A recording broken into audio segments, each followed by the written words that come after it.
മനുഷ്യരുടെ അതിമ്ലേച്ഛ പാപങ്ങളാൽ ഭൂമി ശാപഗ്രസ്തമായി. ഈ ഭൂമിയും അതിലുള്ളവയും നശിച്ചു പോവും. കുറച്ച് നാളുകൾ മാത്രമേ അവശേഷിക്കുന്നുള്ളൂ. ദൈവം മനുഷ്യരോടൊത്ത് വസിക്കുവാൻ ആഗ്രഹിക്കുന്നു. അതിനായി തൻ്റെ പ്രിയപുത്രനെ ഭൂമിയിലേക്ക് അയച്ചു. പിശാചിൻ്റെ ബന്ധനത്തിൽ നിന്ന് മനുഷ്യർ വിടുതൽ പ്രാപിച്ച് ദൈവത്തോടുകൂടെ നിത്യമായി വസിക്കണമെന്ന് ആഗ്രഹിക്കുന്നു.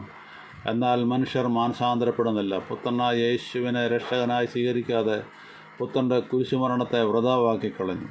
അതിനാൽ എല്ലാ അവിശ്വാസികളെയും ദേശങ്ങളെയും ജീവജാലങ്ങളെയും ദൈവം നശിപ്പിക്കും. പാപം നിറഞ്ഞ ദേശങ്ങളെയും അതിന് കാരണക്കാരായ പിശാചിനെയും അവൻ്റെ കൂട്ടാളികളെയും ഭൂമിയോടുകൂടി നശിപ്പിച്ച് ദൈവപുത്രനായ യേശുവിൻ്റെ സമാധാനത്തിൻ്റെയും സ്നേഹത്തിൻ്റെയും സന്തോഷത്തിൻ്റെയും പുതിയ ആകാശവും ഭൂമിയും ദൈവം സ്ഥാപിക്കും. അവിശ്വാസികളും പാപികളും നശിച്ചു പോകും. ആമേൻ, ആമേൻ.